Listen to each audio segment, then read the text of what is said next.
right, let's do it live on a First Friday edition of the program. I am merely Beau. He is the Great Z. How you doing, pal?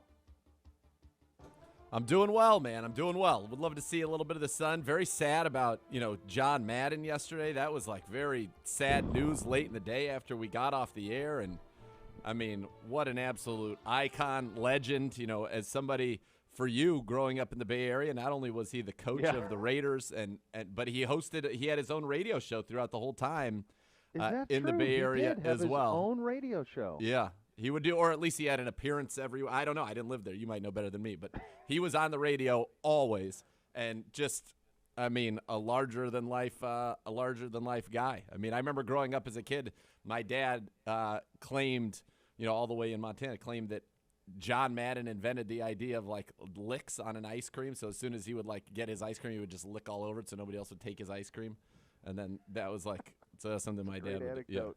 Yeah. That is a great anecdote. He is. I saw this from Peter King, and Gibbe, of course, put it in the prep because he's an enormous P. He said he didn't play, yet he might have been the most influential person in football history.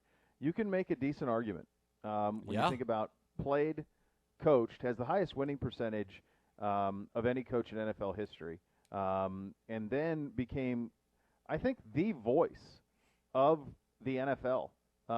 He and Pat Summerall, you would argue probably an earlier generation that it maybe was Kosar and it was Monday Night Football with Don Meredith and Frank Gifford, that maybe that for a previous generation, if you were in your 50s or 60s, that was the voice of the NFL.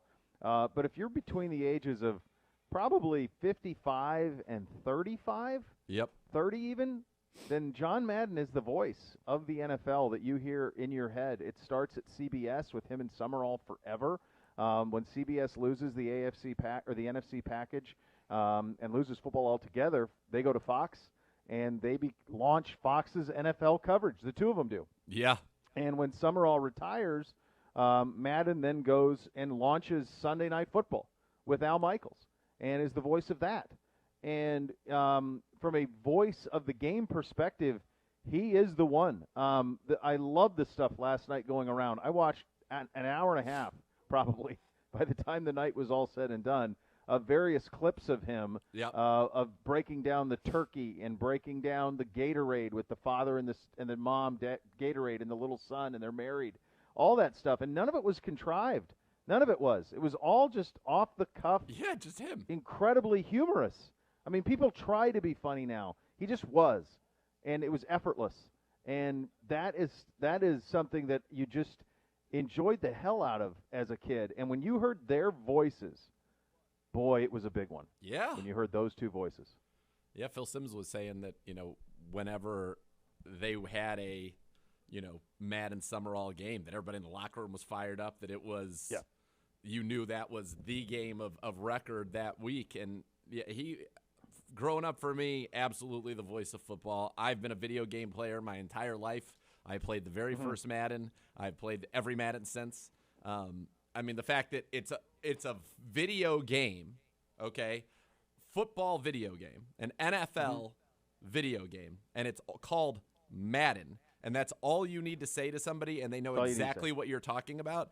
That is incredible brand power. And I, for one, we don't need to get into this, but there have been some of the most absurd takes I've ever seen in my entire life going around on social media, which people are pounding on, thank goodness, about that game and that it's negative impact on our society.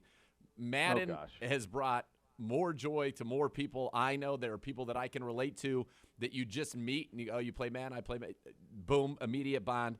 Players I interview, I have the great privilege of interviewing every player that we ever draft. And you know what the coolest thing for all of them is? Right after they get drafted, Madden updates with the rookie class to get to see their rookie cards and to get to see their rookie player and to go play Madden with their guy to be that guy in the game of Madden that they all grew up playing. And he's transcendent. It is when you are now a one word that can convey so much to so many people, he is a true icon, and I think you could certainly make the case that he is the biggest person in the history of football. Now, Commissioner, for example, Paul Tagliabue, monstrous in the history, But if you said Oh, Tagliabue, Rozelle before that. Roselle, but how many people know, know, it? Everybody knows Madden. Everybody Generations knows Madden. across. Yeah. And No, Madden, the game, to your point with your kids, introduces them to people that they wouldn't know about. Now they'll know about Deion Sanders. They'll know about Jerry Rice. They'll go back even further, and they'll know about Anthony Munoz. You know, it's because of this game that people even are aware of a lot of the past legends. Yeah, it's a remarkable thing to have, to really have a three-pronged impact. To impact at an elite level as a coach, to impact at an elite level as a broadcaster, probably the most elite level as a broadcaster. Yeah, the best. And then to give your name to this game. It's interesting you said that about Madden. I wonder if kids even up until yesterday were even aware of who John Madden was, or if that was just the name of the football game. My guess is many thought it was just the name of the football game. And what's interesting about that is that probably the most popular sports video game of all time is FIFA. My guess is that they've sold more copies of FIFA than even Madden, but Madden's way up there. I would imagine those two are 1-2 all time. And think about what you just said. You just said Madden. It's not NFL football. It's just Madden. The other one's FIFA. FIFA's a governing body of soccer. It's a governing body of soccer. This is a human who hasn't been around the game in 15 years. So it's a remarkable thing when you think about the impact and being all three-pronged in the impact as a coach, as a broadcaster, and as the face of this video game. And, you know, you see some of that stuff going around on Twitter. It's just an example, I think, of Twitter not being real when you see people trying to get attention being idiots. Just complete. You know? I mean, yeah, absurd. So, yeah. No, he was pure joy. I mean, you think about the Madden Cruiser. I saw Jim Lachey, who's one of the voice of Ohio State football, and he had a statue that he tweeted out because he made the All-Madden team. To me, when I was a kid, the All-Madden team felt bigger than All-Pro. Yeah. If you were All-Madden. Yeah. That felt bigger than All-Pro. And I remember my very first intramural football team in college, our team was All-Madden. Like, that was the name of our team. And so, yeah, the impact is remarkable. Few people – I was trying to think of other people in sports, for the kids out there who can't recall. It would kind of be like if Barkley – I think of Barkley in the NBA from the standpoint of – but Chuck would almost have to call games too. Yeah. And he doesn't get to do the finals. Like they're TNTs, they don't get to do the finals. So it's not quite there. I don't know who the baseball equivalent would be. Probably isn't one. Hockey, Don Cherry in Canada used to have that impact where he was that type of guy around hockey, where he stretched across a lot of different avenues of it as a coach and as a broadcaster. But now he's kind of in a class of his own, man. He's kind of in a class of his own. It's remarkable, and your point about Madden is well founded. The last time he appeared on the cover of the game was 2000. So yeah, 20 years. 20 years. He'll be on the new one. He's got to be on 23. But I mean, it was Madden every year from the first year through 2000, and then you had Eddie George, Dante Culpepper, Marshall Falk, Mike Vick, Ray Lewis, Donovan McNabb, Sean Alexander, Vince Young, Brett Favre. The first two cover athletes, the first year there were two guys, was the Palomalu, Larry Fitzgerald, Drew Brees, the one anomaly here, a major anomaly, Peyton Hillis in 2012. God bless him. God bless you out there listening. You made it happen. Calvin Johnson. For the 25th anniversary, it was Barry Sanders, Richard Sherman, Odell Beckham, Gronk. Brady, for the first time, was Madden 18. First time. Was Peyton Manning never on it? Peyton Manning was never on it. Wow. Antonio Brown, Mahomes, Lamar Jackson, and now the MVP edition with Mahomes and Brady. Yeah. Well, forever there was the Madden curse. Right. As you were going through, Vic and Vince Young. Oh, sure. And all of that. Ray Lewis. Like, there was a lot of Madden curse in some of those early years when they put guys on that thing. But no, it's pure joy. The game's pure joy, and his impact was pure joy. It's been cool to see what he meant to players, and to relive kind of the way he did his job. I mean, the joy that he took in football. And I think the other thing that was really great about him was, Not just the fun of, a turducken or handing out a whole turkey to Jerry Ball. Like, that's fun. But it was also – he also explained football to the layman, why this is happening. You're going to get a boom here and a boom here, and that's why this is happening. No one was doing that up until that point. You weren't having guys on – he was the first guy that got on a telestrator and said, this is why Emmitt Smith ran for 17 yards. Yeah. Right? He invented Larry it. Allen It was invented for and him. Eric Williams blew out the defensive end, and that's why he ran for 17 yards, is because this happened. And he was the first guy that did that. No one else had done it, you know? So the impact's incredible. It's an incredible, joyous impact on the sport. Yes, and he was so smart about football and yet explained it so that everybody could understand, which is one of his tremendous gifts. But a couple of stories I came across yesterday, because you just kind of go down the rabbit hole and you start reading everything you can about Madden or watching all the clips. And by the way, they're going to re-air his thing. It was not going to be available on streaming until January 3rd. It's available streaming wherever it was going to be, ESPN Plus, Peacock, immediately. They're airing it on Fox in prime time, I believe, on Thursday at 8. As well. Okay, good. Right after the Kevin Stefanski show. So watch that. They're re-airing it today on FS1. I think at both 8:30 and 10, I want to say. But check your times. But it is readily available now. Two things about Madden. So one, when they wanted to make the first Madden football, he was all about it. They're going through it, right? Then they tell him, well, it's only going to be 6-on-6 or 7-on-7. And he's like, absolutely not. It's got to be 11-on-11. Now, remember, technology and computers and what you were able to do in 1985 or 86 when they first approached him is not what it is today. No. So the 11 was a huge problem for the capabilities of the machines. And so it actually delayed it by a couple of years so that he could get it to 11-on-11. And it started off very modest. It was very modest on a computer is where the first Madden was on computer. Is that so? Yeah. And so, but that was one thing, so he insisted on that. The other story coming for it, so it could, who knows what it would have been? Like a 6-on-6 game? I mean, the fact that it was 11-on-11 is what made it, could have bombed. Made it so awesome. It was real, it could have bombed. Yeah. I mean, because at that time you had Tecmo and Super Tecmo Bowl, and so this was a step up from that, but it had to be. It couldn't be on that same level. It had to be a step up. The realism had to be there. So after the first year, Madden was at CBS at this point, so this is 1988-89. Electronic Arts founder Trip Hawkins approached Madden, and he said, hey, you can have as much stock as you want in Electronic Arts. We will sell you however much you want. And he's like, you're going to give that to me? What do you mean I can have it? And they said, no, you have to buy it at the share price, but you can have it, and that way if this is a huge success, you can really cash in on that. Madden he said, I'm just a football coach. I pointed with my finger, all knowing, and I said, I gave you my time. I'm not giving you any money. I showed him. Well, over the next 10 years, at the time that this was offered, EA's share price rose from $7 to $70. Went on to become one of the leading game development companies in the world. The Madden games have equated to more than $4 billion in sales, have appeared on more than 30 different platforms. EA Sports FIFA is the only other sports game to ever pass $100 million in sales. So $4 billion, and FIFA, I think, actually is up in the same area, if not. Yeah, I think it sold more units, but I think Madden always went for a higher price, more dollars. Yeah. Madden went on to call not buying into EA the dumbest thing I ever did in my life. Now, it all works out. Of course, in 2005, he agreed to a $150 million deal with the company to continue to use his name and likeness in perpetuity, along with getting annual royalties. And how about this? How about this? Madden was actually EA's third choice to be the face of the game.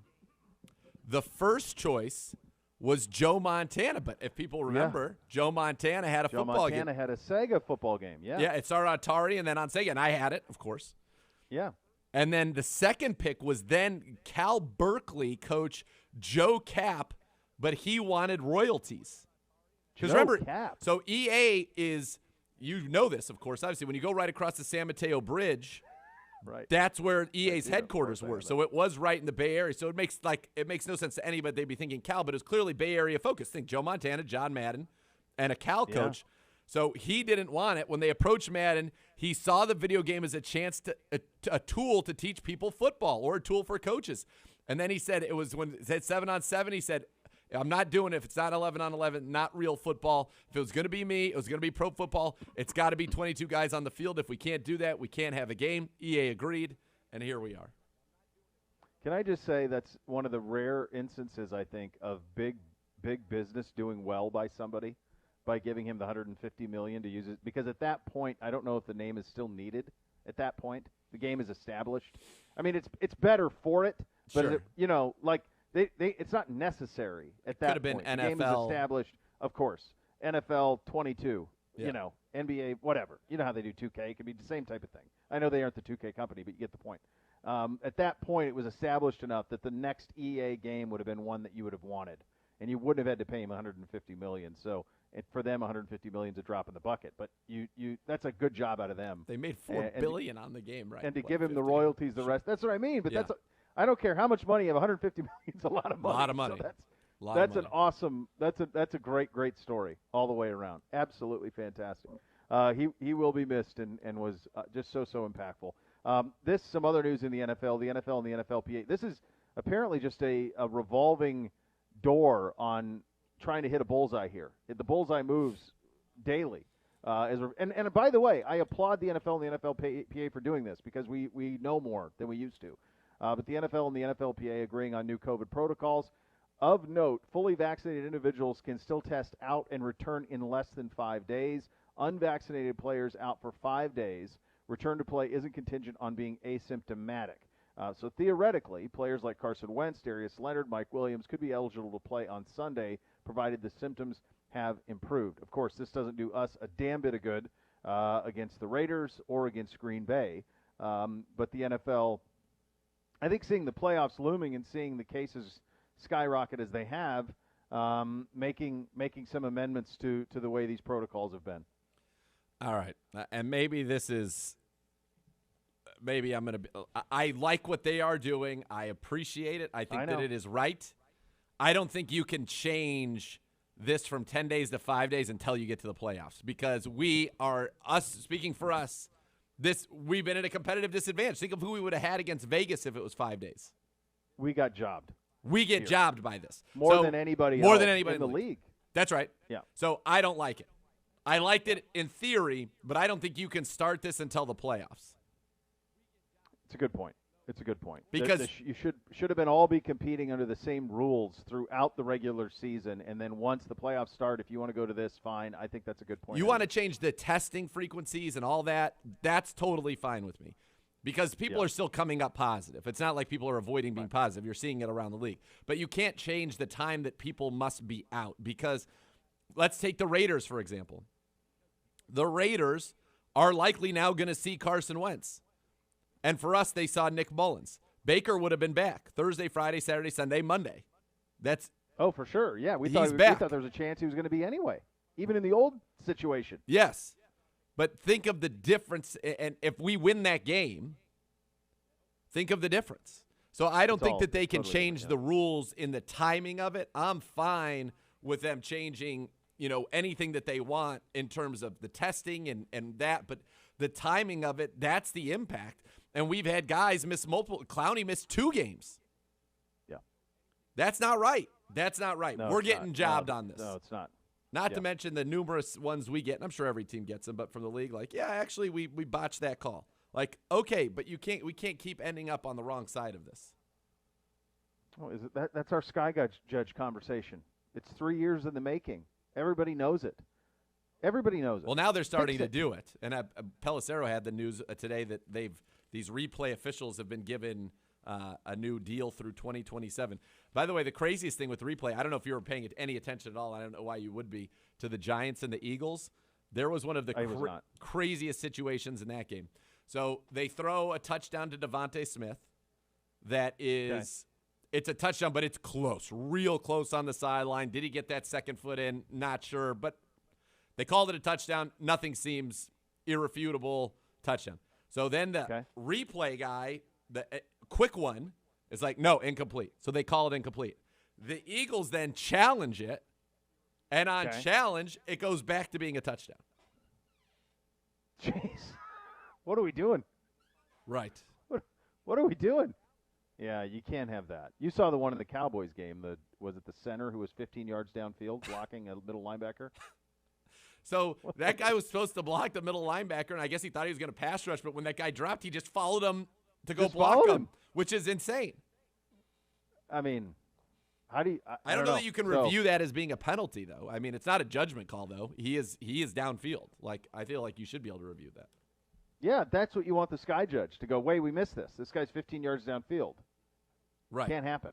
Right. You know? Right. I mean, that's the way you sort that flag. out. Hey, why don't you guys throw a flag right now? Just do it. Right now. Just do it. I'll tell you why. Right now. Don't worry about it. I got you covered. Yeah. Gribbs will join us here shortly. Bernie will join us at 2 o'clock. We'll ask him about John Madden. I'm sure he has some stories to share on that front as well. Be sure to catch the Browns preview show tonight at 7 at the University Hospital's Browns Radio Network. Tight end Harrison Bryant, the voice of the Browns, Jim Donovan, join Ken and Gerard for that. Coming up next, we meet the Steelers. You're listening to Cleveland Browns Daily on 850 ESPN Cleveland.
EOX Vantage has the local presence and a global footprint trusted by some of the world's biggest brands. Here's a testimonial from an EOX Vantage client, Ed Scheel. He's the Vice President of Skyward Specialty Insurance. He said, the tools we've designed with EOX Vantage are real business changers that open the door to us for all sorts of valuable opportunities and efficiencies. They help make our team members stay on the same page while collaborating remotely, make it easy to communicate with customers, cut way down on manual data entry and the associated input errors, and cut hours off processes and response times. Operationally, he says it's a brand new ball game for us, and it can be for you too. I encourage you to learn more about EOX Vantage by visiting www.eoxvantage.com or call 216-298-7200. 1616 for more on that. And with that, let's meet the Steelers, my friend. Going to be Ben. It's it for Ben, right? Got to be. It's got to be, yeah. And they come into this game at 7-6-1. They do come into this game, by the way, having lost, though, 4 of their last 6 games. And this is a team right now that's not necessarily playing great defense. In their losses, they've given up 41, 36, and 36. In their wins, they give up 19 and 13. And, of course, you remember our game against them, 15-10 in that one. So this is not the same defense that it was certainly early in the season. And for the Browns, one game that you would put on the tape and you'd look at was that Thursday night against Minnesota, where the Vikings put up 36 on them, were able to run for them, all of those things. So that's what you're hoping for if you're the Cleveland Browns, that you get this Steelers D that really, quite frankly, hasn't been the same of late, but it's still a very, very good football team. It's still a dangerous football team. They've still got stars that on both sides of the ball and on offense. It's not pretty. And you've seen Ben Roethlisberger, as I kind of talked about, in their last 6 games. Here's what they've done as an offense. And really, most of their productions come from behind efforts. Remember the Chargers? They put 37 in that one. Then they put up 10 against Cincinnati. They got blasted in that one. They put up 20 to beat Baltimore. They put up 28 in that come-from-behind effort where they were getting blasted by Minnesota. They put up 19 to beat Tennessee and then 10 this past week. So they've been 20 or below in 4 of the last 5 games. And so if you're the Browns, the way your defense is playing, you like that. You feel pretty good about that. They come in right now. They are the number 22 offense in points per game and yards per game. They are 29th on the ground. They've really struggled to run the ball, even though Najee Harris is quite good. Defensively, they are 22nd in points, 26th in yards. They have the worst run defense in the NFL, 32nd. And that's a difference from when we faced them the last time. That's a little bit different of a football team and in terms of what they did. They did a good job against us in the run in that game. And now this one, we're going to have to figure out a way to get it going. Roethlisberger on the season, 3,300 yards, 20 touchdowns, 8 interceptions. I mean, when you say that out loud, that doesn't sound bad. When you watch him, it's not great. He does throw short of the sticks a ton on third downs especially. They've got Najee Harris on the season, 984 yards rushing, 6 touchdowns, but only 3.6 a carry. Deontay Johnson, 92, basically 1,100 yards, 7 touchdowns. He's had a great year. They've got, on the defensive side, T.J. Watt, 17.5 sacks, leads the league. They've got Minkah Fitzpatrick, who's had a nice season. They've got Cam Hayward still, who's a stud. It's still a lot of good, talented football players, and it's a team that, for the Browns, we should have beaten them the first time. We did not. And so you've got, at this point, we all know it. This is a must-win game for the Cleveland Browns, and the Steelers are it's going to be a tough out. It's going to be a raucous environment. It's going to be Monday night. Yep. The last time, we played them at night was the playoffs a year ago, but in that game we did not, there weren't fans there. It wasn't the environment it's going to be on Monday night. So we've got to lock in, and while they are not pretty to watch, they still are dangerous, and we've got to figure out a way to beat them. They still have some super-duper stars on their roster. They'll still have that home field. They'll still have the Renegade and all of that stuff. And that place will be emotionally charged for what will likely be Ben Roethlisberger's final game in a Steelers uniform. And so it's going to have all of that you're going to have to overcome. Now, you have the antidote to overcome it. We should have beat them here. It's ridiculous. Yep. And they're not good, to your point. They're not good. So they're dangerous, to be respected. But I believe we're a favorite in this game, aren't we? We are. We're a 3-point favorite. Yep, we are a 3-point favorite. On the road. Yeah, which tells you a little bit kind of all you need to know about where they are and the type of football that they have been playing. It is a wild thing. Have you thought about that, the fact that you'll be there on the sidelines for perhaps his last game in Pittsburgh?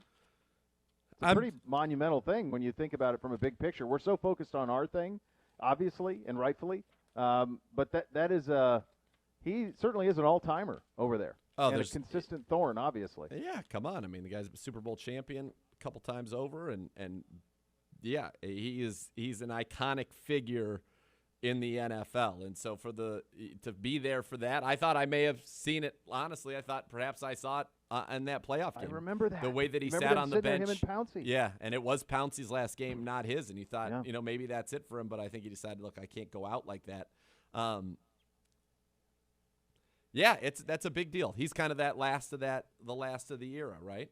I mean, yes. of that group. Brady's still going, obviously, but that's it. You think of, it's he's Brady. The last of and he's the last of the bridge for the Steelers guys, too, that Sure. go from Cowher to Tomlin. Sure. He's the last of those guys, too. So it's a two-pronged thing a little bit. It is. It's a big deal. It's a big deal. Yeah, it is. Yeah, it certainly is. From an NFL perspective, it's a very, very, very big deal. OBM, Ohio Business Machine, preferred copier provider of your Cleveland Browns. They have all the X's and O's for your office. Give them a call at 216-485-2000 or visit ohiobusinessmachines.com. Sir Andrew Gribble up next. You listen to Cleveland Browns Daily on 850 ESPN Cleveland. You guys are down. It's Better Breakfast O'Clock at Wendy's.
Hello here for my great friends at Raising Cane's. Give the gift of a Raising Cane's gift card this year so that everyone on your list can enjoy the hand-battered, cooked-to-order chicken fingers.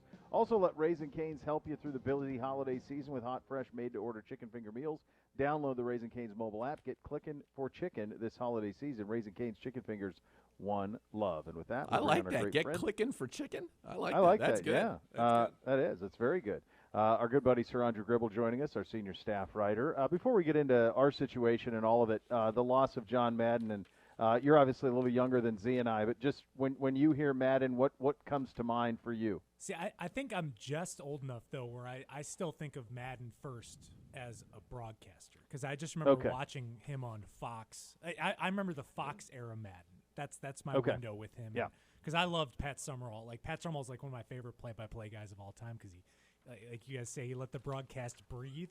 Oh, yeah. And he kind of cleared the way for Madden, who was a commanding presence in the booth. And I obviously played the video games year after year after year in college, and I think my Madden that I'll remember forever is the Michael Vick Madden. Like that's the one that sticks with me because of how good he was.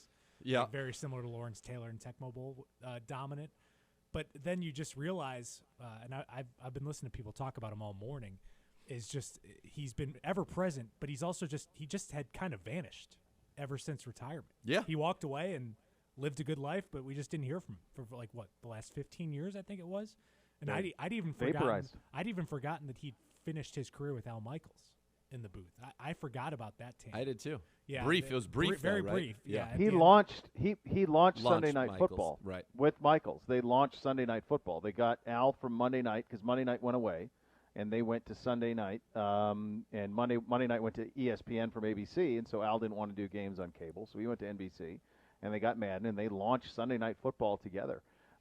Which is a remarkable thing. I believe his last game he called was the Cardinals-Steelers Super Bowl, the Santonio Holmes catch to win it. I believe that's the last game he called, was that Super Bowl. And Al will call his last game probably, certainly his last Super Bowl, will likely come this year in L.A.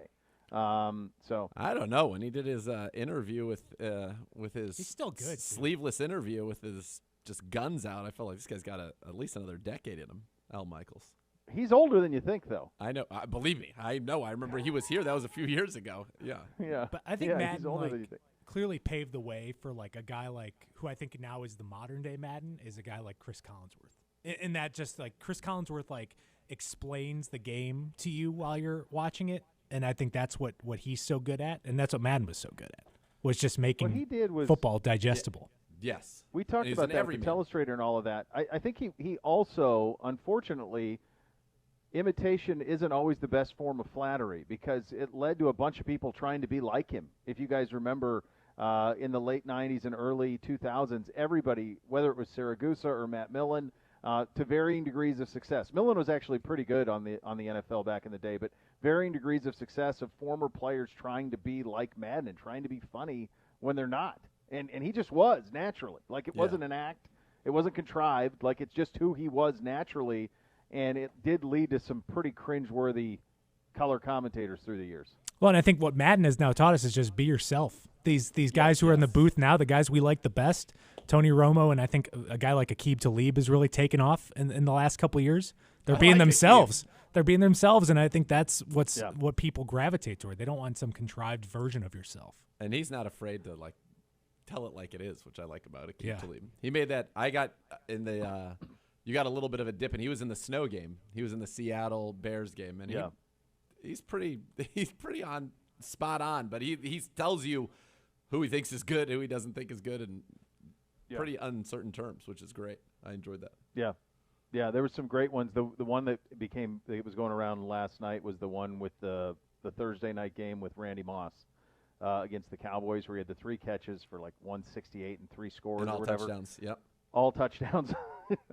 And the 2 plays you remember, the 2 deep plays, but the one that I forgot was when he catches like a 3-yard hitch, makes the first guy miss, and then stutter steps kind of and acts like he's going to stop, and then blows by on right down the sidelines. Do you guys remember this play? No. Like you remember the first I remember 2 this deep game, balls.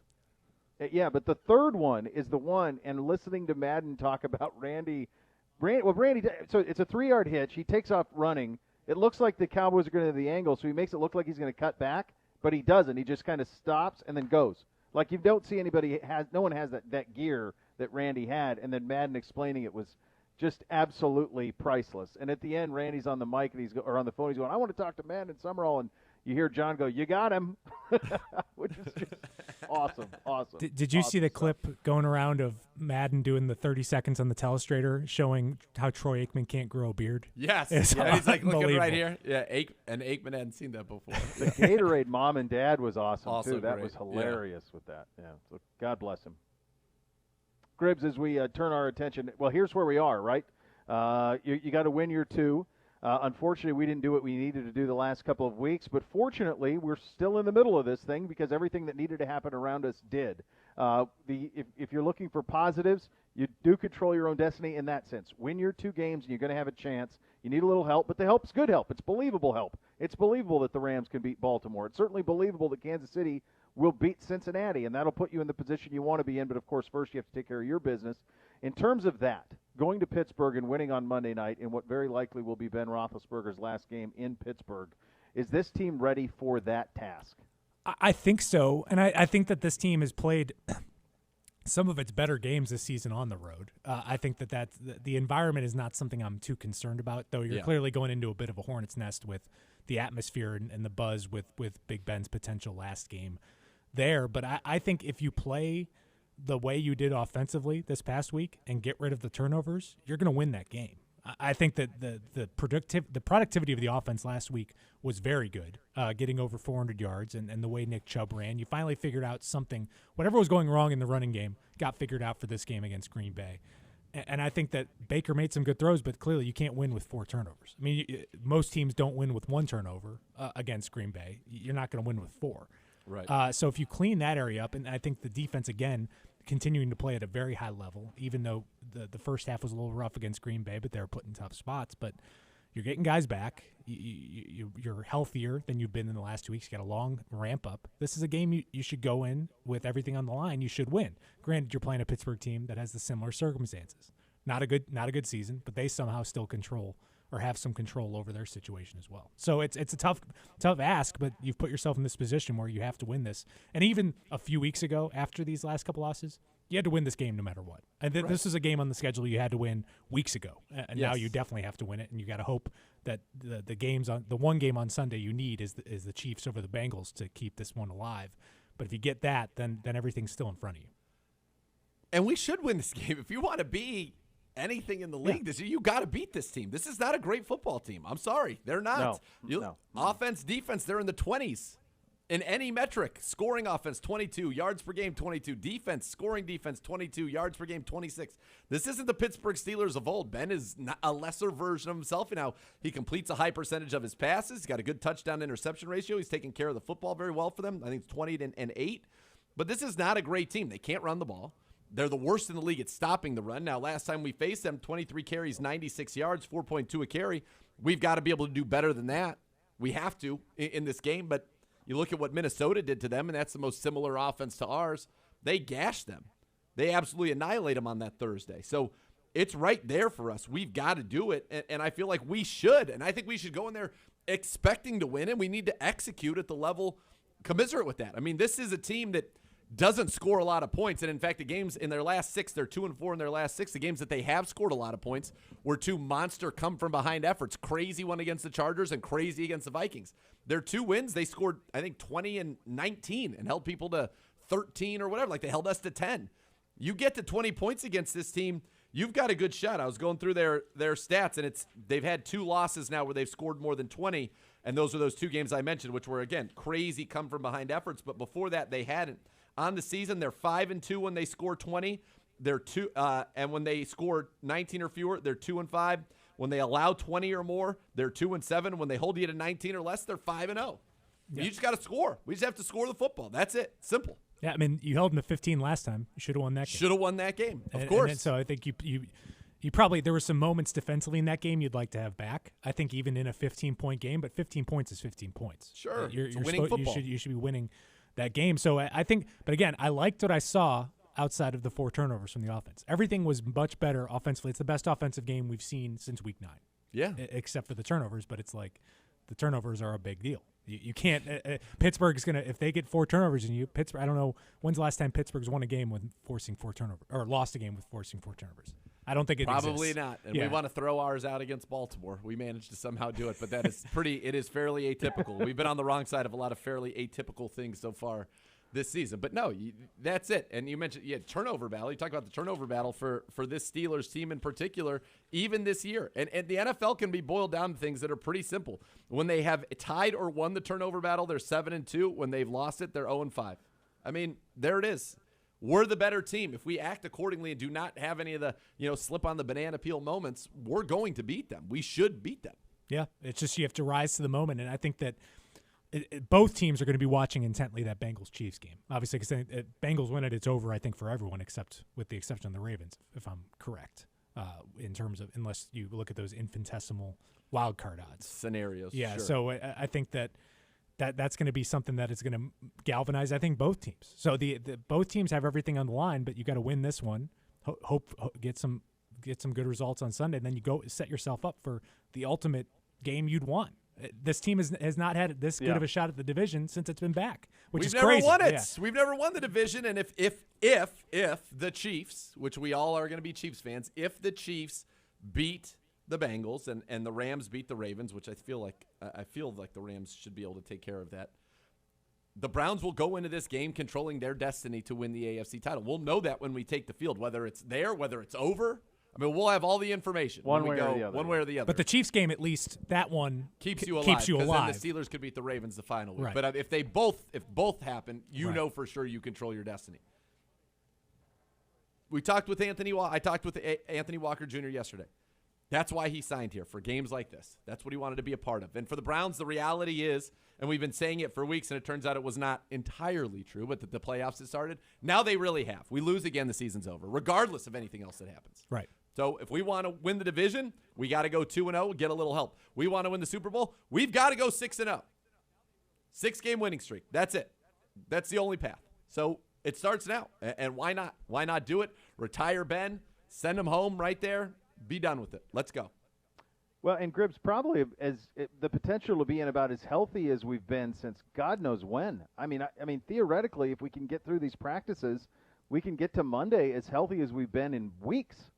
Yeah, the couple that I'm watching is obviously you want to see with these new protocols that we're adjusting by the day, but we got jobbed. Hopefully you get Greg Newsome back at that corner spot.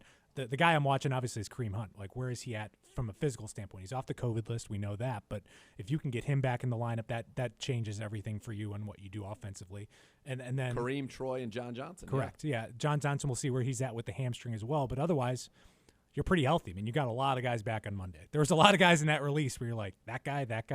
It makes you appreciate the effort that you had Saturday in Green Bay that ultimately went unrewarded. But the level that the team played at in that game was very high, considering their circumstances. It was just undone by turnovers. You think about a defense that didn't have – you had a less than 100% Miles. I think that was clear as day. And it might be like that. We'll see what it's like. We'll see what it's like this week. No Malik McDowell, no Jadeveon Clowney, no Takk McKinley. Takk McKinley won't be back. Back end, no Newsome, no Hill, no John Johnson, no Ronnie. I mean, that's massive. The level – played well. The area I've been obviously the guy that we've talked about a little bit lately, but MJ Stewart has been incredible. I mean, the last couple of games he's been a lifesaver in the back of that defense, and I think in that game you didn't drop Rodgers that much, but you made life not easy for him in that game, and I was pleasantly surprised by the pass rush you got from guys outside of Miles in that game as well. I thought they found ways to generate pressure, and then Aaron Jones outside of that one carry really didn't do anything either. No, and our in that open game. field tackling was spectacular, and MJ Stewart was a huge part of that. And on the other side, to have a line that had one guy in his normal position. And I thought Nick Harris, by the way, we haven't talked about it enough. I thought Nick Harris played great. Yeah. You want to run a lot of those, they call it, I just found this out today, talking to Coach, the G scheme, where they pull the guard on the play side, they pull the guard and the center, so it's some of those sweeps out of the shotgun. The athleticism it takes to do that and get out there is precisely why they drafted Nick Harris, and he was phenomenal in a lot of those plays. Yeah, and I think this will be an opportunity, I think, after, again, Baker made some A-level throws in that game. The third down to Rashard Higgins, I thought, I tweeted at the time, is one of the best third down conversions of the season, probably the second best behind the Kareem Hunt magical run against Minnesota. But, I mean, the throws he was making in that game, he looked as good as he has in moments since Week 9, and I think he can deliver that against Pittsburgh. You want him to keep the confidence he had from all the throws outside of the interceptions, because he was operating at a pretty high level, especially on a couple of those drives, those touchdown drives. Third down to Higgins was an elite throw. Yeah, and then just the way they operated to get the game within 2 points there in the fourth quarter, that's some of the best we've seen from that offense all season. And I think if you can build off those moments and just clean some things up, that's an offense that can score the requisite 20 points, which should be enough against Pittsburgh. Yeah. The idea that it could be Roethlisberger's last game, Gribbs, very likely that it will be. We'll be emotional over there, obviously, at Heinz. It'd be so sweet to send him out with a loss. It's interesting, in Ohio and in Roethlisberger, who was snubbed by really the two most important football brands to this state. When you think about the Buckeyes and the Browns, and the Browns didn't draft him, and the Buckeyes didn't recruit him until it was too late. And he went to Miami, he goes to Pittsburgh, and was a constant thorn in the side of both us and the Bucs, frankly, because had Cooper recruited him, perhaps John Cooper's career ends differently at Ohio State in those later years. But as someone who certainly knows that history, what do you make of what has been 20 years of Roethlisberger kind of permanently in our life? It just feels like he's been around forever. And I think that the thing that stands out to me is that there's basically two versions of Roethlisberger I remember. It's the first half of his career where he was just indestructible, like just a force back there that you really – I wouldn't say he was the first of his kind, but you really hadn't seen a quarterback like that in a while, that played with that style that couldn't be brought down, that just he was never down, but he wasn't like this guy that was running back and forth. He was just so powerful. And then then it's the second chapter where it's almost like he evolved his game and then just became this like stud fantasy quarterback with all these weapons around him. Because the first, you look at his stats for like his first half of his career, like not the prettiest quarterback numbers. He wasn't lighting it up. I mean, it was the old school Steelers, and then they became the Steelers of that second generation with all these huge offensive numbers. So that's what I'll remember is he adapted his game, and then really up until, what was it, the elbow injury, it seemed like that's when there was the drop-off to what we've seen now. And now he looks like what a quarterback should look like at this stage of their career. Like, I think we've been fooled into what Tom Brady and Aaron Rodgers are doing at this stage of their career. But, I mean, and Ben has had a long career to get this point. He's outlasted the other two guys in his 2004 draft class that were with him. He's had a really good career, and I think he's someone that we will not miss seeing around here, no matter what level of play he's at, because he like we saw earlier this season, he can still find ways to beat you. What's crazy is it feels like he's totally fallen off so much, coming back from that surgery. Last 2 years, he's going to throw for 4,000 yards this year. He's still a 66%, 65% passer. He's going to throw for 4,000 yards. And over the last 2 years, he's got 53 touchdowns and 18 picks. I mean, come on, really? Yeah.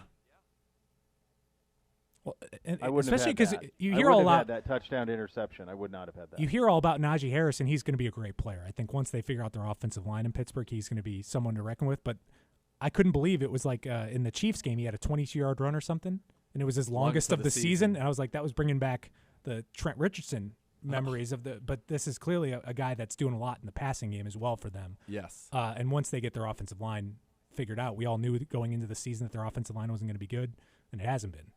So it's just running the ball has just been a struggle for them all year, even with a talented back like that. It is wild. Good stuff, Gribbs. Yeah. As always, buddy. Great talking to you, pal. No problem. Gribbs back in studio. How about that? Back in studio. So That's exciting. Great. That's great there at the Cross Country Mortgage campus. Football isn't football without friends. Watching the Browns games alone means no one's going to hear your amazing in-game analysis, and the same is true with gambling. Keep things social. Never gamble alone. It's just one of the many helpful, responsible gambling tips you'll find at KeepItFunOhio.com. The great Bernie Kosar up next. You're listening to Cleveland Browns Daily on 850 ESPN Cleveland.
team of injury lawyers dedicated to every client every day. Call 1-800-ELK-OHIO. Elk and Elk is a proud partner of your Cleveland Browns. And now a point in the week we always look very, very much forward to. A visit with our great friend, the great legend, Bernie Kosar.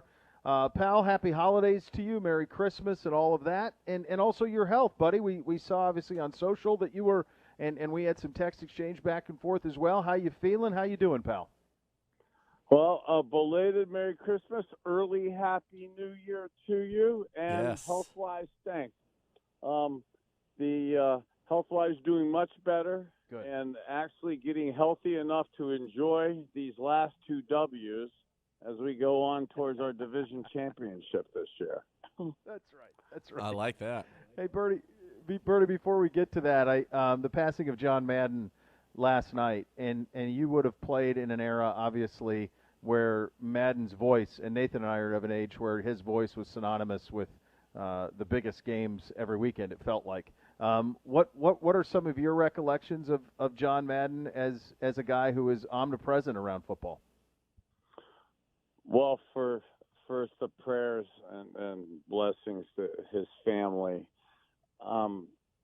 That's a tough one for me. I mean, that's our era, showing our age. But as a little boy growing up, to watch him as a coach, and then to have the amazing honor to become friends with him and get a chance to know him, and to be able to hang out with him through different charity events and different NFL events for, again, almost 4 decades of hanging out with a legendary man who took an awesome liking to me, because he used to make fun of and respect how I could take a pounding, and he said he always got up without complaining and looking for the flag. So I always kind of, when you get a compliment from John Madden and he takes a liking to you, it's something as a kid you love, but from a confidence standpoint, from a belief standpoint, that gives you just so much awesome confidence in yourself, and I just can't thank him enough for that influence he had on me personally. Bernie, what was it, from your opinion, about just the way that he presented the game that made him the icon that he is? You know how from the presentation of the game, and even today, a lot of us, we try to break things down to its most simplest components. And I love the beauty and artistry and complexity of NFL football and the game of football and all the real science and artistry that goes into the game.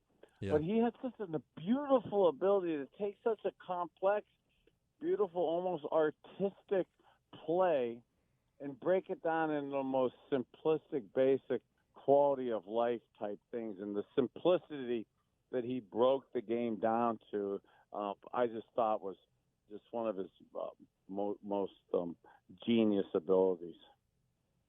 Yeah, it really was. He was a giant in the game and one of the most impactful personalities and people in our game that we all love so much, Bernie. As we turned our attention to those last 2 games, and you got to win them both, you need a little bit of help.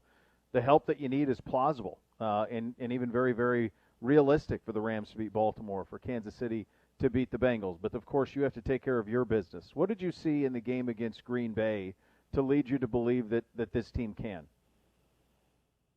The thing that I saw and that I see in the team, and it's not necessarily just the Green Bay game, but the kind of craziness of this NFL season, and I really believe the resolve, the resiliency, the toughness, almost a family-type atmosphere that's created within Berea and within the locker room and within the players and coaches. And that type attitude and that type of almost family. And I'm not just saying this to be positive. I'm not just saying this to put a positive spin on it or to put the Green Bay game in the trash can. But what I love about the NFL now is no matter how disappointing and bad that game was, nothing matters but the Steeler game in the next 2 weeks. And the Steeler game and that opportunity to win our division and be the 4th playoff seed. And still, that is what we started the season as the goal to do. Marty Schottenheimer used to always say, yes, the goal is to win the Super Bowl, but you got to win your division first. So from a Cleveland Browns perspective, that opportunity is still there. And as much as we want to reflect on the Green Bay game in terms of the outcome and stuff, wow, I would rather be in the situation from the Cleveland Browns standpoint than if you watched the Steeler game on Sunday and you could see how and I love Ben Roethlisberger. He's had an amazing Hall of Fame career, but in bad weather at this time of the year, it's 25-mile-an-hour winds and decently cold in Kansas City. And look at the struggles that the Steeler offense had with Ben throwing the ball. We're going to be playing Monday night. It's supposed to be in the low 30s to low 20s. You're going to be playing 10, 11, 12 o'clock at night.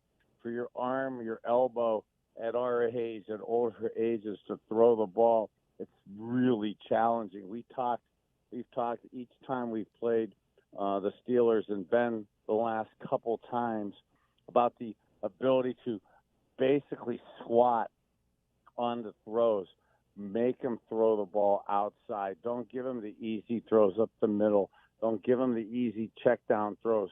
Squat, make him throw over your head, not necessarily with press coverage, because he does still throw. Us older quarterbacks, we still can't throw those fade routes versus press coverage very well, and they have athletic wide receivers. But when you're playing off and inside and you're squatting on those guys and your arm's under duress, like it appears the Benz is, that's a massive challenge with Clowney coming back. With it's been a rough couple weeks for us with our COVID list, but we're getting healthy and we're getting guys back now. And these are the type of guys that if I'm an older quarterback with my arms starting to not be able to withstand the NFL, I don't want to see the Browns front four coming this Monday night.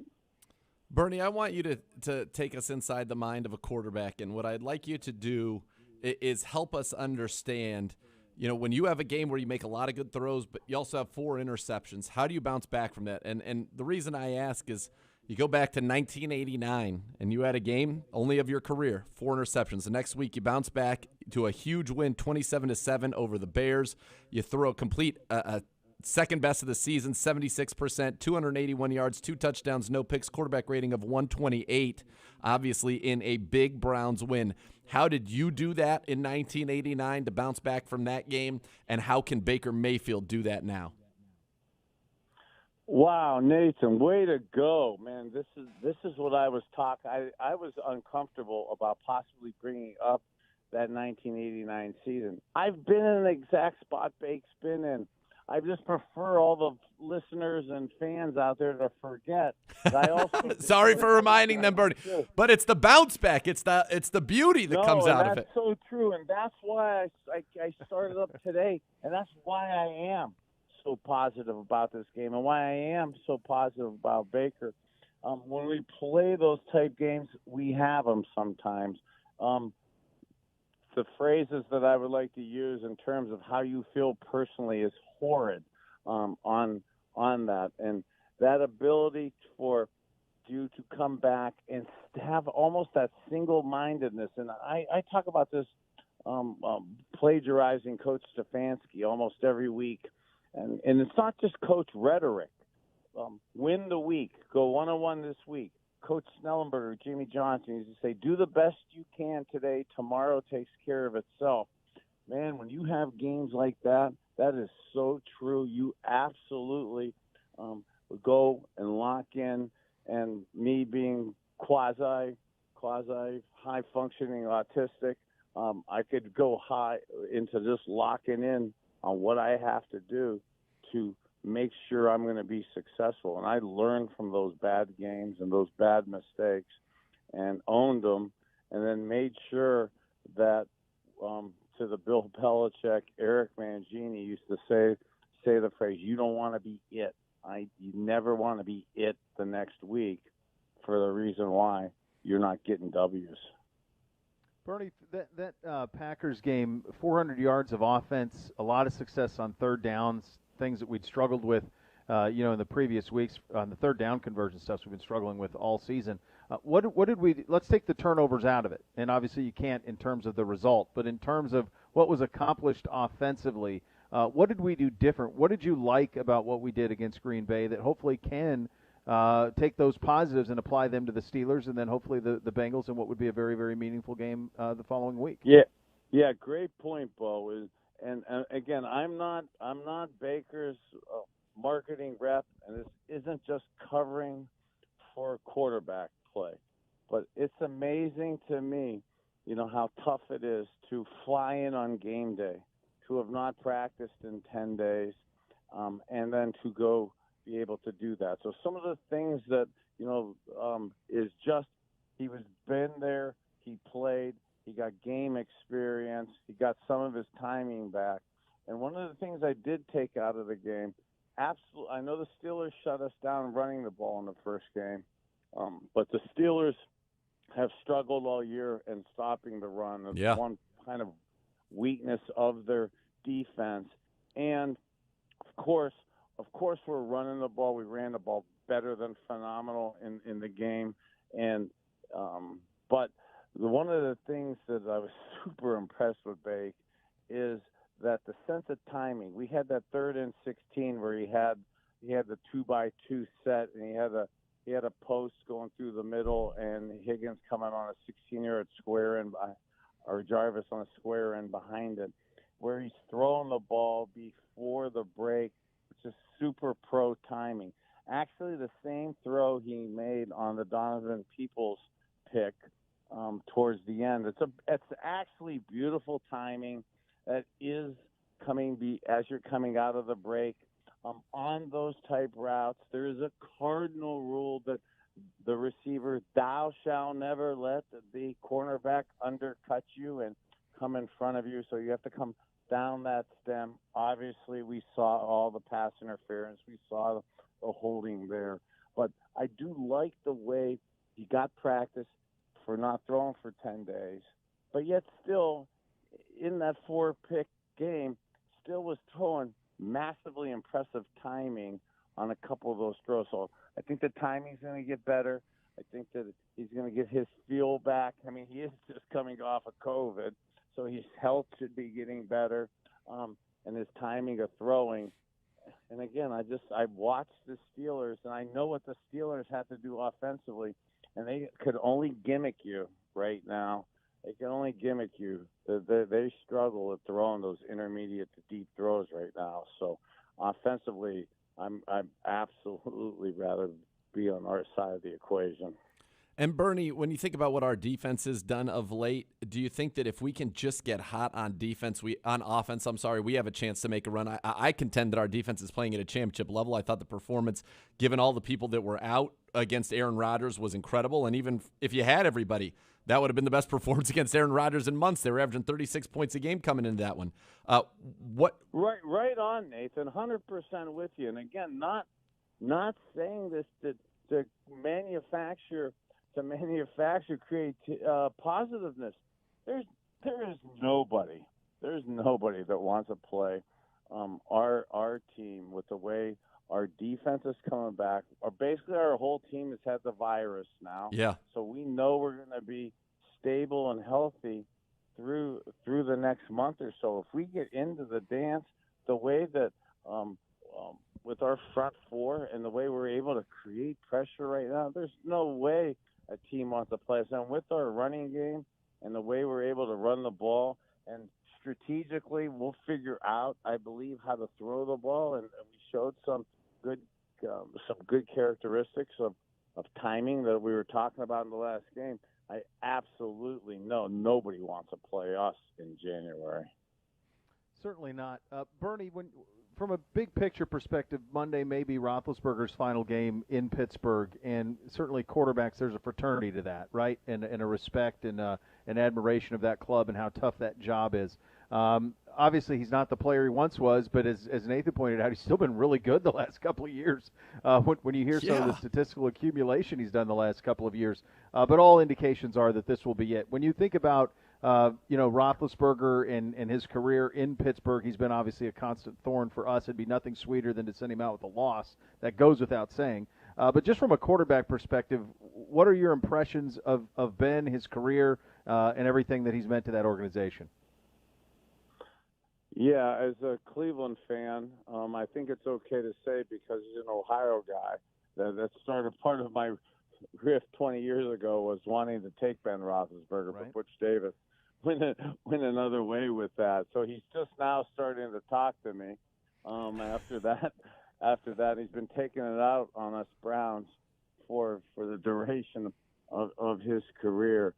He's had phenomenal statistics, even the last couple years. But boy, when you really dig in, and I love him as a quarterback. He's a first ballot Hall of Famer. He's been a nightmare for us from a Browns perspective. He's been a nightmare for the league. But right now, where he's at, it's a tough spot. And even though he's so smart, you could tell the veteranness of him. When he gets that press man coverage, he's able to create some pick plays and create some screens and throw some fades up for back shoulders and stuff. But really, the stuff that we're talking about, the Browns offense struggling with, the Steelers are way behind the 8 ball, behind us in terms of that inability to stretch defenses.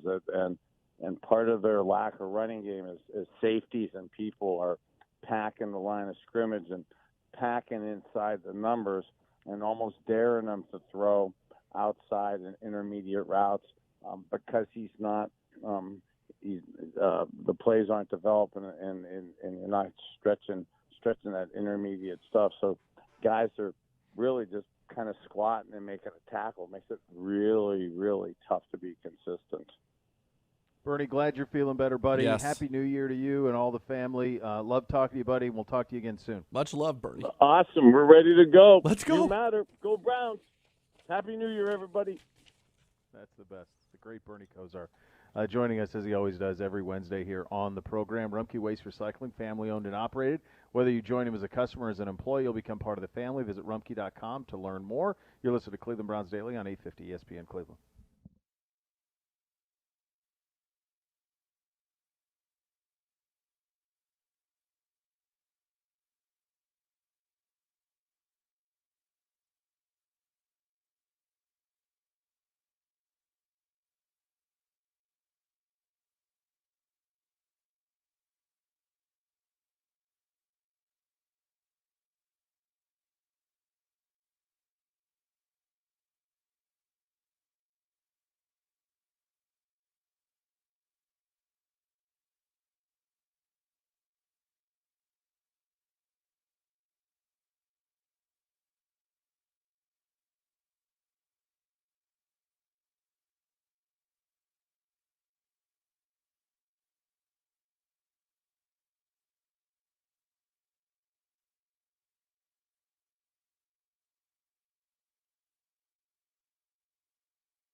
Well, you certainly know my man Alex at Northeast Factory Direct. They deal in volume, no fancy showroom floor. They cut out the expensive overhead, never any pressure to buy, and they encourage customers to check around at other places for comparison shopping. If you're sick and tired of your outdated kitchen, this is the perfect time to upgrade to a new modern design. And the best part, the process is super simple.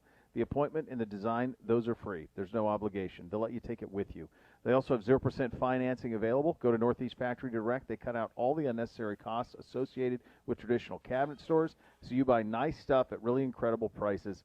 So if you're thinking about remodeling your kitchen, go to northeastfactorydirect.com and schedule your appointment today. We have some news on the roster, my friend. I'm seeing this release. Nick Mullins placed on the practice squad, COVID-19, and then signed to the practice squad. Chris Blewett, kicker, out of Pittsburgh. Originally signed with Chicago in 2019. Converted 205 field goal attempts with a long of 52. Made both Pats. Also spent time with the football team's practice squad this season. A native of Virginia, he'll wear number 12 for your Cleveland Browns. I think that pretty much sums it up. Good job there. That's all the information that was Not made much available. More you could say. And literally you the entire email that you gave to people. The entire email there. 2 of 5, not great. Not great. Not great. It doesn't feel like this is the solution that has just dropped into our laps. But another guy that they're going to give a look at. You still have Chase. You've got Nagar, and you've got Blewett now, which is in some ways a tough name for a kicker. It's a very tough name for a kicker. You blew it, boy. You blew it, boy. You don't want that. It was on a tee. It is. It's too easy. That's one case where the ball did spike itself. Typically, it won't. Spike itself. Yeah. But no, typically you need a little help. Gil Brandt, NFL.com. His his defensive all-rookie team is released. You know what I like about doing these all-rookie teams is when we see guys, because we don't think about a lot of these guys after the draft. Yeah. We say their names a million times in the lead-up to the draft. Yeah. So, for example, among those on his all-rookie team, Azeez Ojulari, who I we loved saying out of Georgia. We talked about him. Yeah. Out of Georgia. We talked about him a lot, so he made all-rookie team. According to Mr. Brandt. Of course, this is headlined by Micah Parsons, who's got a shot at Defensive Player of the Year. Yep. Other guys, of course, our guy Jeremiah Wusu-Koramoah in there at linebacker. Patrick Surtain, we never really were going to have a shot about him, but Greg Newsome making it as well as a first-team all-rookie on the defensive side of the ball. So some good mentions there for our guys by Mr. Brandt. Yeah, and you think about it, as you talked about with Greg, and Eric Stokes was a name we talked about, who he went in the first round as well, first or second round. I want to say maybe first. Did he go in the first? I don't know. With the Packers, definitely first or second. Either end of the first, yeah. Morig was the same thing. Was a guy when we were talking about safeties linked to us for a while. His name popped up a bunch of times. And then you go to linebacker, RJ, obviously Parsons. You mentioned then Nick Bolton. That was a name that I think was involved in certainly discussions here with the Browns if the second round had gone a little bit different. He's been excellent for the Kansas City Chiefs. And then when we talked defensive ends, Ojulari you mentioned, then Jalen Phillips. He was talked about a lot. It was Phillips and then Greg Rousseau, the other Miami guy. And Phillips has had a nice rookie season, 8.5 sacks with 2 games to go still there. And then this is the one that is just such a classic, Belichick, Barmore out of Alabama, who was by far and away the number 1 defensive tackle in this draft. But people said it's a horrible defensive tackle draft, and he ends up taking him in the second round, and he's been a monster, even though he doesn't have big sack numbers. But you watch a Patriots game, you hear his name all the time. Constantly hear his name, yeah. David Carr did the other side of the ball, did the offensive side. Your boy Javonte Williams. Yeah, free Javonte. Free Javonte. Najee Harris, who you knew would be good.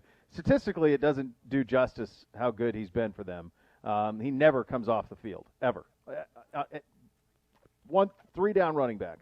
Jamar Chase, who you knew would be on there. Wide receiver Jalen Waddle as well. Kyle Pitts makes it kind of a quiet rookie year for him, but he's still going to end up having one of the great seasons ever for a tight end. In terms of some other guys, we were really never in on these offensive linemen. If he has 128 yards over the last 2 games, which is I guarantee they're going to be trying to make that happen. This is one of the things that happens in the NFL.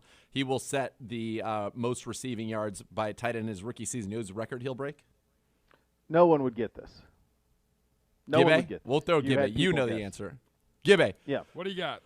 So Kyle Pitts needs 128 yards over the final 2 games to break so-and-blank's record for 1,076 receiving yards, which is the most by a tight end in their rookie season. whose record would he break? 1,076 yards. 1,076. Yeah, that's right. Modest number. Modest. Bishop, do you already know this? Yeah, I do. Yeah. And there's maybe a hint for you, Gibby, that I would know this. Ooh. Deep hint. That's like a B-side, though. That's like it's a deep cut. It's a deep cut. You have to know the history. I want to say a little Tony Gonzalez. It's a good guess. Wrong. I just think you wanted to do a Zorro pronunciation is why you did that. I kind of did. I wanted to roll the tongue a little bit. That's what I wanted. The correct answer like is those. Ditka. It has been since Ditka played football. And by the way, 1,076 yards for Ditka is maybe one of the craziest stats to even get your head around. That feels like a Cy Young 511 wins. Yeah. That is a rookie tight end. He had 1,076 yards in what was probably a 12-game season. I was going to say, if you extrapolate that by game, it will never be touched. That's got to be in a 12-game season, right? Let's see. In the 60s? Just do some of this for Early 60s? I mean, it would have to be. And I would say this. 1961, 14 games.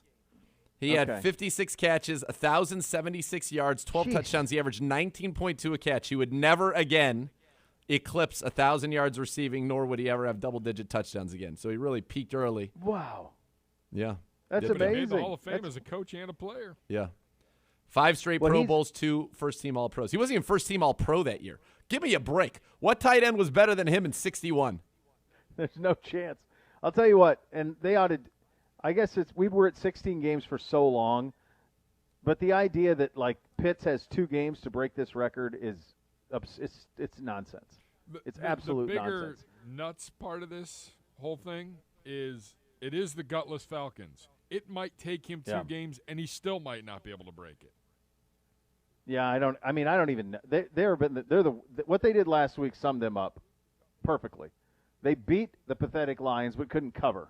Like, that sums up the Falcons this season. Absolutely gutless. I think they have New Orleans this week. I think it's an elimination game.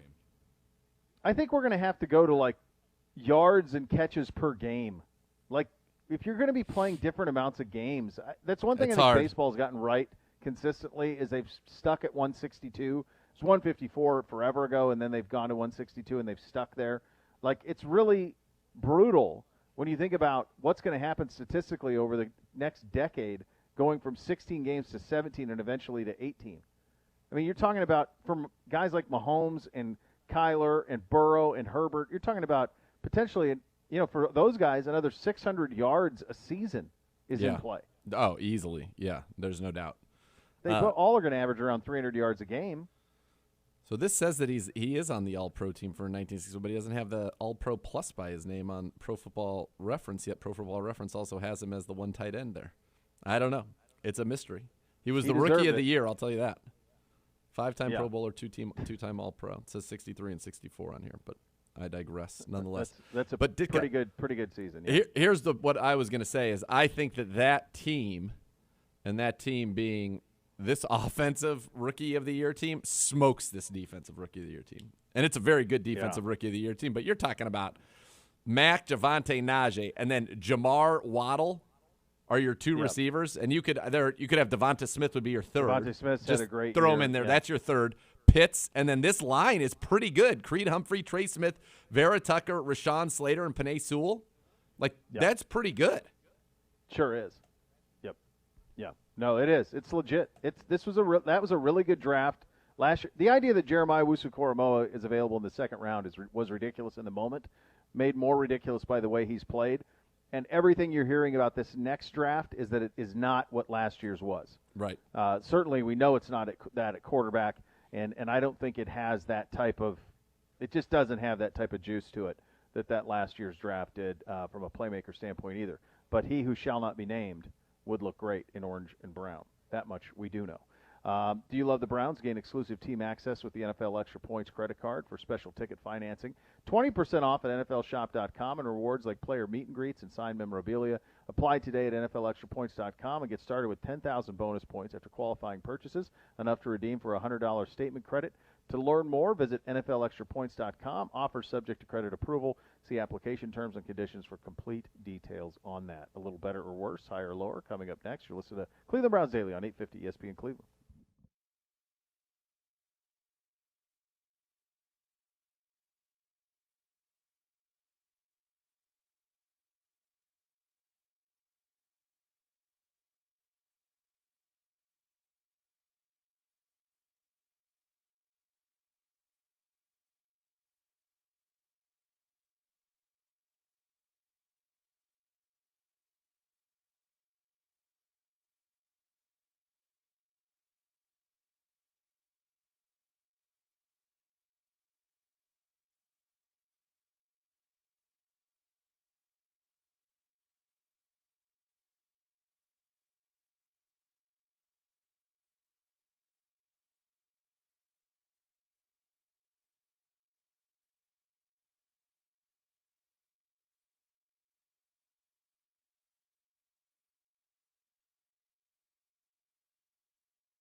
Browns fans could win big with the digital scratch-off game brought to you by Ohio Lottery on ClevelandBrowns.com and the Browns social channels.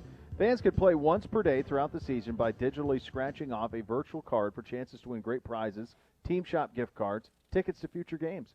For more information, log on to promotions.clevelandbrowns.com.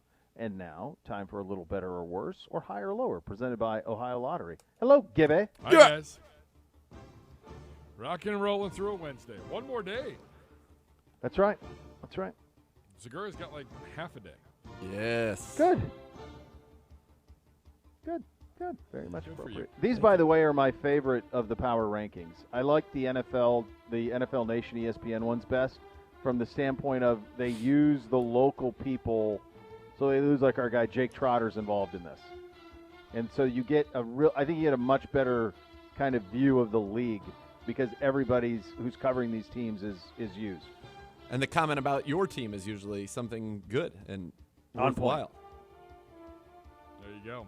As is the case with this week's ESPN NFL Nation Power Poll and Power Rankings.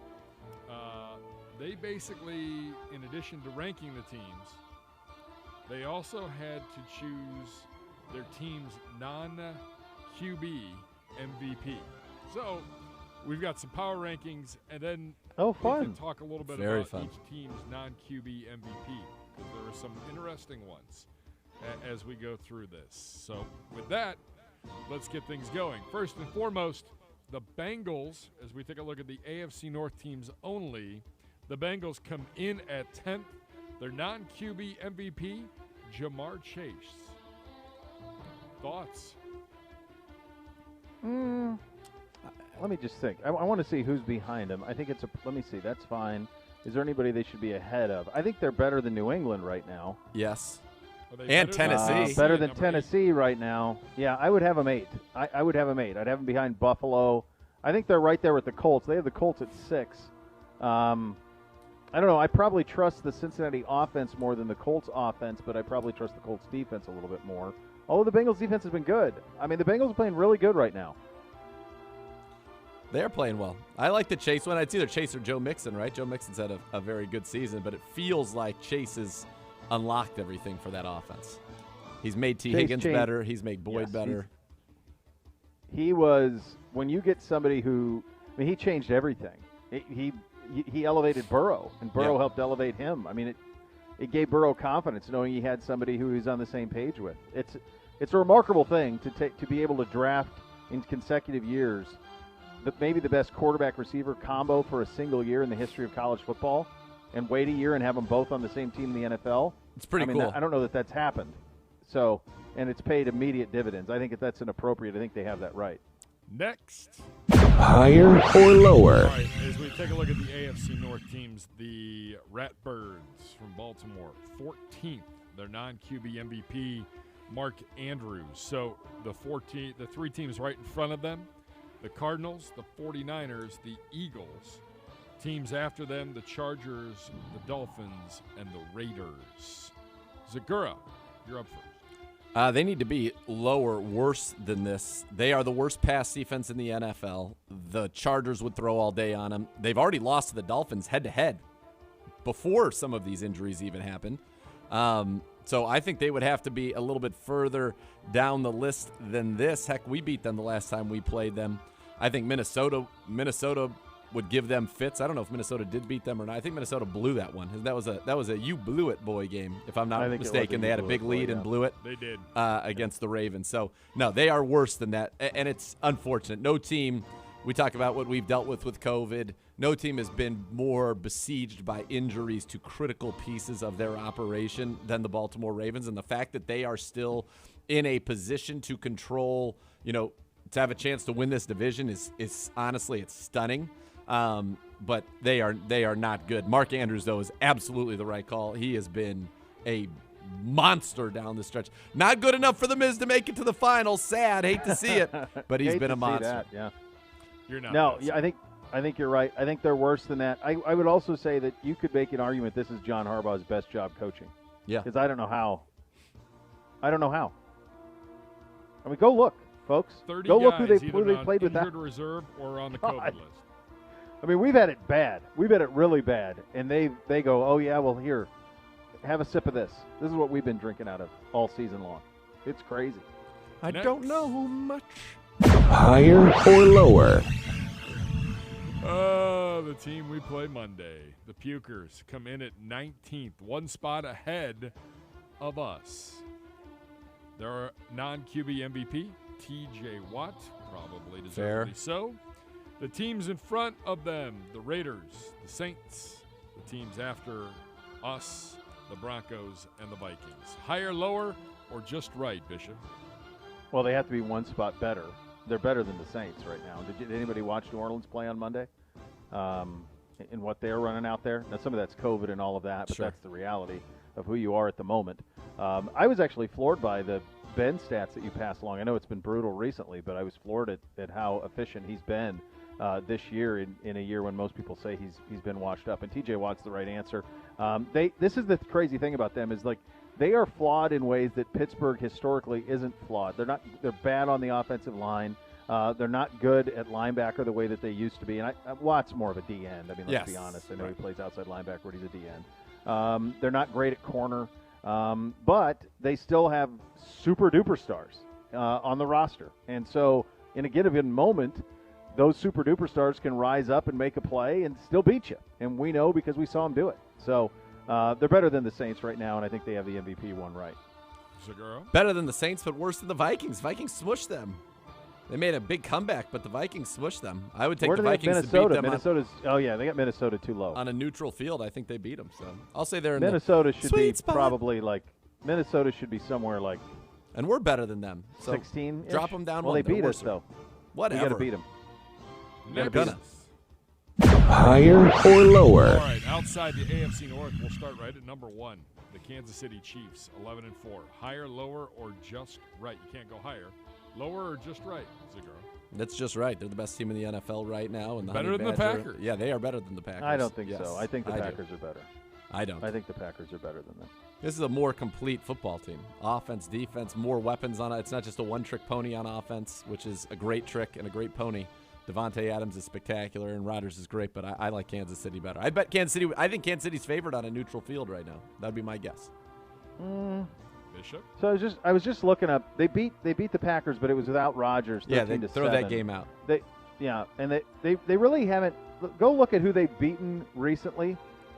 This is their winning streak. They beat the Giants. They beat the Packers without Rodgers. They beat the Raiders. They beat the Cowboys. Was that Dak's first game back or an early game back for Dak? It for sure was early game back for Dak. The Broncos, the Raiders, the Chargers, and the Steelers. There's not a great team they've beat in that stretch. Now, I say that without looking at who the Packers have beat in the last 10 games, aside from us. So let's take a look at that, and let's just be fair. But they haven't beaten anybody in this stretch that I would say is a contender. The Packers during that stretch, they do have a loss to the Vikings. I mentioned the loss to the Chiefs. They also have a win against the Cardinals, a win against the Rams, and then the Ravens and us. So it's similar. I think the Packers have played a much more difficult schedule than Kansas City has. It's really close. I think Green Bay's a little better. I need to see a little bit more from Kansas City, but those are the two best teams in the NFL. Next. Higher or lower? All right, we moved down a couple spots. Green Bay is number 2. The Cowboys number 3. Tampa Bay number 4. Los Angeles Rams are number 5. Higher, lower, or just right, Zegura? Sweet spot again, but I'll tell you what, if Matt Stafford doesn't have a great game this week, I'm going to start to get a little nervous about his ability to string 4 consecutive games together to win them that Super Bowl, because he has been a little bit of a roller coaster at times this season. Yeah, the loss of Robert Woods is a real one for them. I don't know if it was properly given the attention it deserved when it happened, but that's a real loss when he goes down. Stafford's banged up a little bit too, isn't he? Well, that's what Gibbe would tell you. That was the concern. He plays through it, but I mean, he's a gamer. Yeah, I think they're a really interesting team. Their ceiling is obviously really high, but their floor has proven to be pretty low. So I think they're a real wild card in the NFC. I still think they have everything you need. Yep. And we said before the trade was made, he's got to get to a Super Bowl at some point in the next 4 years, in order to validate it. So they've got a little bit of time. It's a relatively young team. But they have given up all of their ability to improve this team through the draft the next few years. So they are going to have to rely on people like Odell wanting to play there. Yep. Next. Higher or lower? All right, we've talked about Tennessee. We've talked about New England already. So let's talk in our last few minutes here. Some interesting non-QB MVPs. First, Dallas, their non-QB MVP, Micah Parsons. Yeah. I mean, Agreed? Yeah. Be him or Diggs, but I mean, he is, Diggs is, it's unbelievable what those two guys have done, the game changers that those two guys have been. Diggs is going to be the first guy. He's got 11 interceptions. It's the first guy since, I think, Everson Walls to do that, like Everson in the 80s. had 12 in a season. When's the last time a team had two guys that are going to be top 4 in the Defensive Player of the Year voting? Here's the amazing Because thing. they've got to be the top 4, right? Here's Miles, the amazing Watt, thing about Parsons, Diggs, and him. Like, Collinsworth brought it up Sunday night, and I don't know why I was still watching at this point, but I was. Like, he's given up the most yards by a corner. Yeah, I don't care, though. Because how many it's true, and I know that I've seen that stuff too, Gibby. But if you got 11 picks, that's possessions. And he's got like 5 or 6 touchdowns. Doesn't he Yeah. have like 5 or 6 return touchdowns? I mean, that's possessions and direct points. Like, give up stuff, fine. That's game wrecking. Interceptions are game wreckers, and he's got 11 game wreckers. Yes. That's crazy to me to be able to do it. So I'll take the high risk, high reward. The best thing that they've done this year is just, and they were even doing this in camp. They drafted Micah Parsons. I mean, he played linebacker at Penn State because he was the best athlete on the field.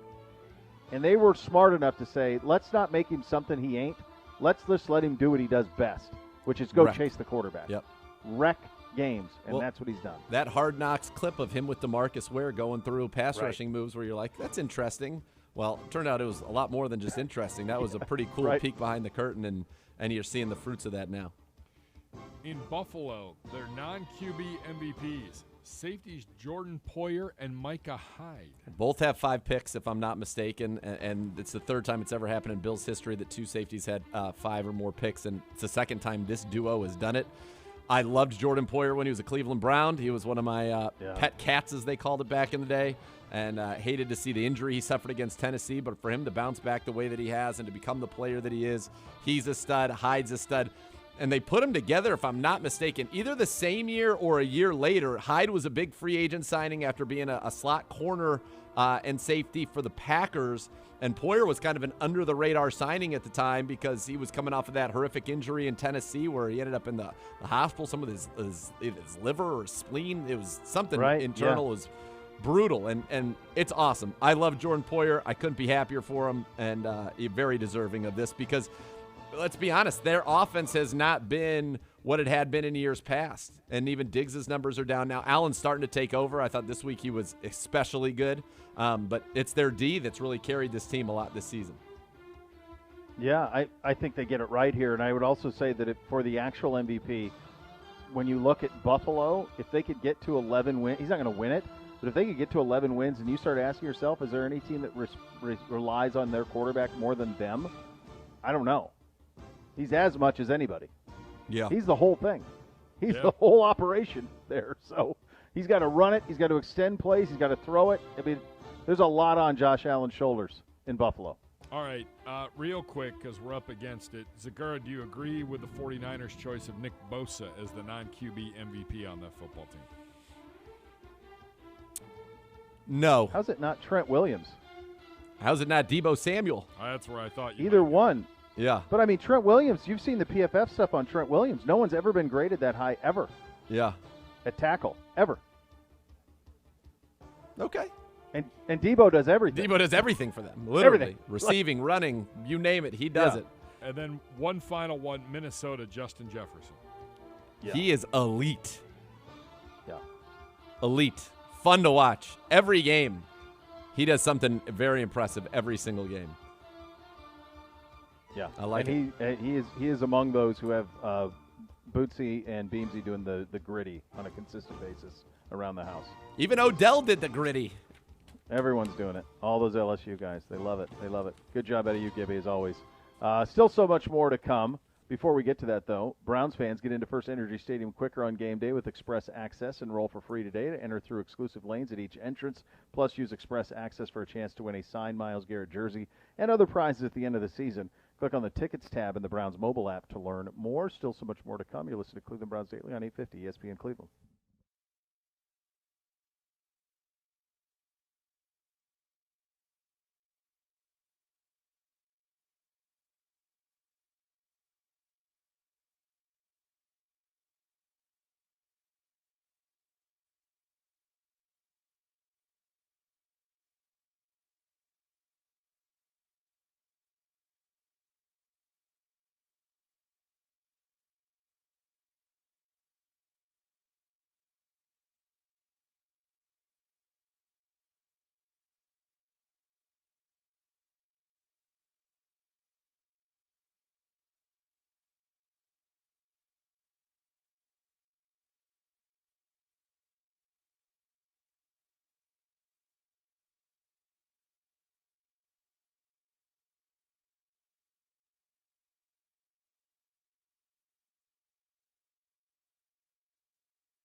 Beau here for Indy East 4th. Excited to be part of the great story of East 4th Street with its soft opening later this month, bringing a music-themed atmosphere with Southern comfort cuisine and rooftop patio bar to East 4th Street, offering unique menu items paired with barrel-aged cocktails like Tequila Old Fashioned, brought to you by the owners of Char Whiskey Bar and Grill and Avo Modern Mexican. So you know that the liquor selection is going to be top-notch when you're dealing with these folks. They know what they're doing on that front. Indy is hiring. Stop into Indy on East 4th Street to apply. Learn more at Indy East 4th on social. 1 minute. You have that on that front, my friend. We have no Thursday Night Football this week, right? It's over. No, but you know what we do have tomorrow? Scores.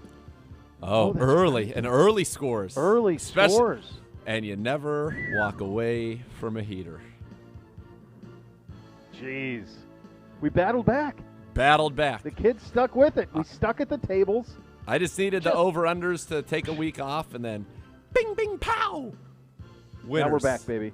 By the way, real quick, if anybody has not seen, now allegedly that it was Stool Prez Portnoy at halftime attempting half-court shots.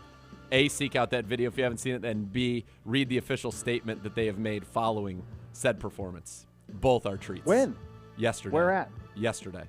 At a Celtics game? It was a Magic game, I want to say. It's stunning. Oh, my God. Yeah, he's the down in video Florida. is stunning. The statement that is made post-video is laugh-out-loud funny. Is he terrible? Stunning. I won't give it away. Oh, Stunning. I look forward to this. The next level's coming up next. We're back tomorrow. Cleveland Browns.